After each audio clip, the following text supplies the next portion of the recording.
አልሞት ያለችው የጃንሆይ ነፍስ ሁለት ጊዜ ግድያ ሙከራ ተደርጎባት በሶስተኛው ሙከራ ነበር ያለፈችው። ይቺ በሏት የምትባለው በስዊዝ ባንክ አስቀመጧት የምትባለው 11 ቢሊዮን ዶላር መጨረሻዋ ምን ሆነ?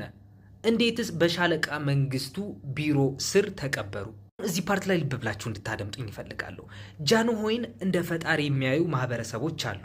እሱ ብቻም አይደለም፣ ጃንሆይ አልሞቱም ተሰውረዋል እንጂ ብለው የሚያስቡ ሰዎችም አሉ። ጃንሆይ ለሰሩት መልካም ስራ ሁሉ ክብር ይግባቸው። ግን ይህ ሰውዬ ችግር ነበረበት።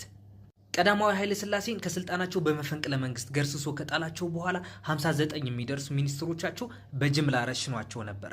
ህዳር 15 በ1967 በማርሽ ታጅቦ መንግስት በሚያስተዳድረው የቴሌቪዥንና የሬዲዮ ጣቢያ ላይ ቀርቦ የተናገረው ነገር ነበር። በጨቋኞች ዛሬም ሆነ ነገ የምንወስደው እርምጃ የንጹሃንን ደም እንደ መፍሰስ አድርጋችሁ አትቁጠሩት ብሎ እነዚህ 59 የረሸናቸውን ሚኒስትሮች